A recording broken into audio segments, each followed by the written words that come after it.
Ronald Reagan said, "A government bureau is the nearest thing to eternal life we'll ever see on this earth." Apparently, that's no longer true, since there's also a dead proposed amendment that simply will not go away. Sounding like Dr. Frankenstein, the House of Representatives is crying, "It's alive!" when it's actually dead. So we'll discuss that next on the Constitution Study. There's one thing you have to know wherever you make your stand. Came from a long through line of everyday Americans. Hello there, everyday Americans. Paul Engel here with the Constitution Study, where we read and study the Constitution. We teach the rising generation to be free. I'm glad you could join me today. As always, I ask you to share these videos, share the articles, share the audio, share this information. It is useful, and the best way we can use it is to share it with others. So head over to the website, please, constitutionstudy.com. Find this article, find others, and share it. And actually, you probably want to sign up for the newsletter. See, if you'd signed up for the newsletter, you'd have gotten this announcement last week. The Constitution Study will now be available 5 days a week on the America Out Loud Talk Radio Network. That's right, I'm hitting the talk radio circuit, and it's because of you and others like you that it helps support the work that I've done and help share it with others. So please continue to do that. Now, let's talk a little bit about this zombie amendment. On March 17th, 2021, the House of Representatives voted 222 to 204 to ignore the language of the dead Equal Rights Amendment. Now, many claim that the resolution passed, but if we read the Constitution, we'll find that, well, no such thing happened. From House Joint Resolution 17, quote, "Resolved by the Senate and House of Representatives of the United States of America in Congress assembled, that notwithstanding any time limit contained in House Joint Resolution 208, 92nd Congress, as agreed to in the Senate on March 22, 1972, the article of amendment proposed to the states in that joint resolution shall be valid to all intents and purposes as part of the United States Constitution whenever ratified by the legislature of 3/4 of the several states." Now, the resolution seems simple enough if we just ignore the language of the amendment that pertains to the deadline for ratification. However, that brings up the first problem. You see, should the dead amendment be adopted, it would read as follows, quote, "Resolved by the Senate and House of Representatives of the United States of America in Congress assembled, 2/3 of each house concurring therein, that the following article is proposed as an amendment to the Constitution of the United States, which shall be valid to all intents and purposes as part of the Constitution when ratified by the legislatures of 3/4 of the several states within 7 years from the date of its submission by the Congress." If you look at the right-hand border of the document, you can see that the date of submission was March 23rd, 1972. That's 50 years ago, well past the 7-year deadline in the resolution itself. So if we added this to the Constitution as the House of Representatives wishes, we would have an amendment that directly contradicts its own ratification. This is not the first time Congress has tried to bypass the amendment process.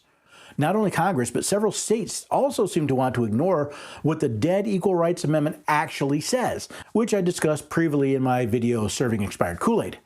Here, though, we have the Congress claiming to pass a resolution without actually passing it. See, Article 5 of the Constitution includes, quote, "The Congress, whenever 2/3 of both houses shall deem it necessary, shall propose amendments to this Constitution." Now, there are those in the House of Representatives who want to change the dead Equal Rights Amendment, but see, they don't have the votes to do so. Do they actually believe they can ignore the amendment process to get what they want? H.J. 17 is an attempt to remove language from the dead Equal Rights Amendment.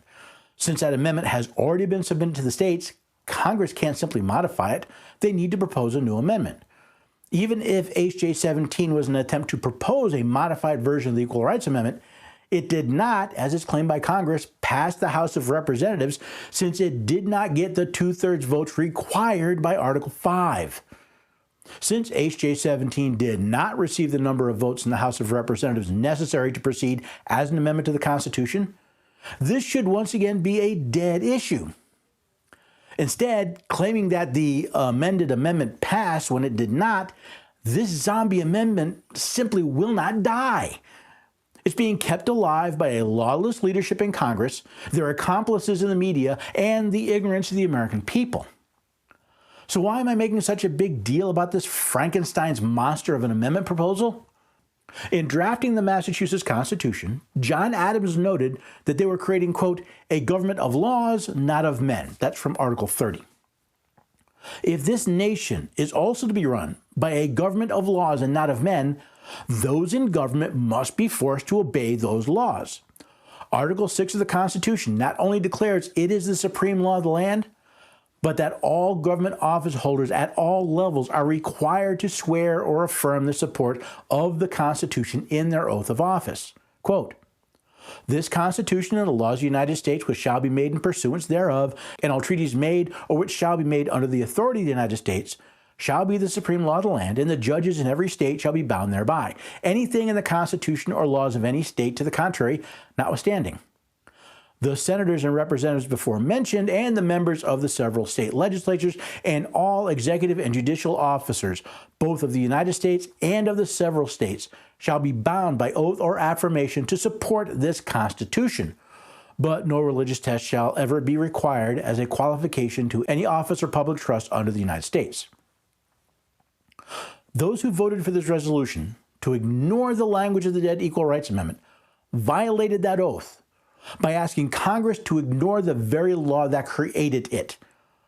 The leadership members who continue to claim that H.J. 17 passed the House of Representatives not only violate their oaths, but are committing perjury. As defined in Webster's 1828 dictionary, perjury is, quote, "the act or crime of willfully making a false oath when lawfully administered, or a crime committed when a lawful oath is administered in some judicial process to a person who swears willfully, absolutely, and falsely in a manner material to the issue."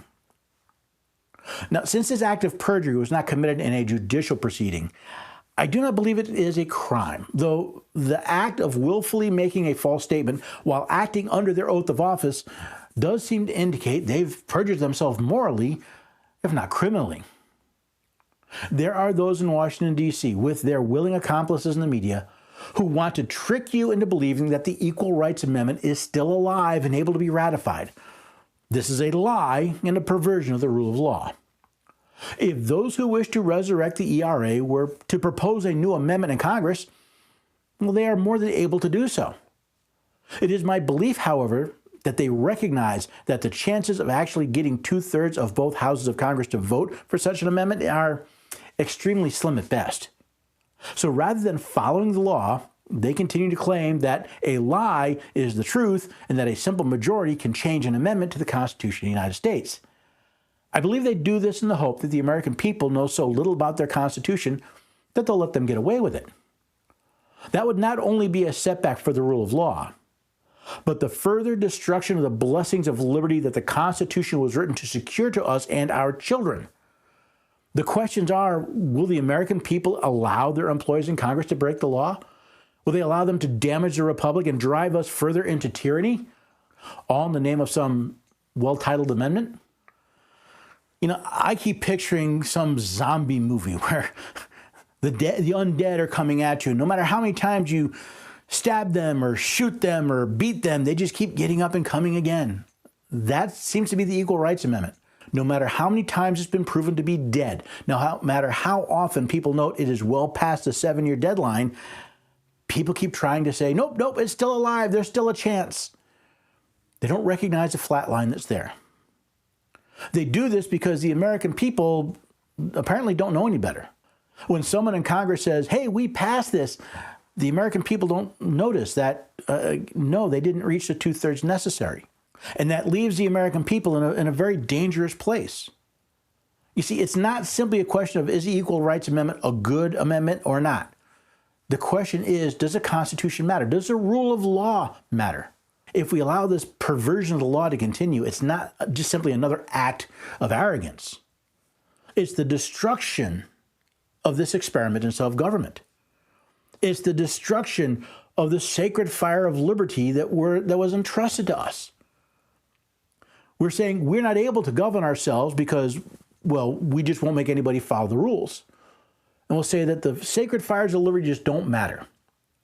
Not blown out by the wind or extinguished over time.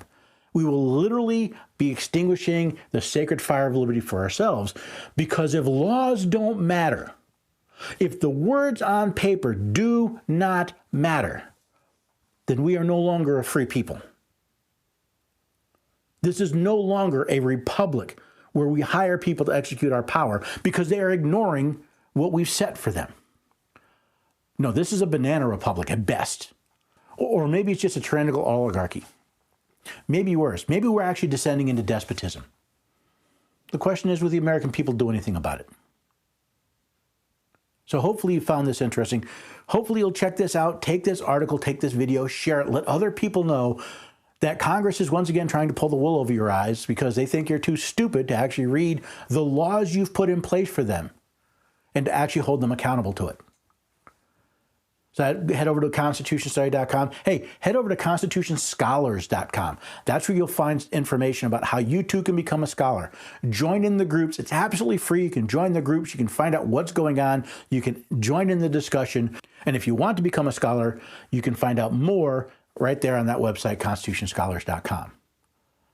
But if you found this useful, if you found this information helpful, well, one, I hope you'll join me on America Out Loud Talk Radio Network, where you'll find out more. But I also hope I'll see you here next time on the Constitution Study. There's one thing you have to know wherever you make your stand.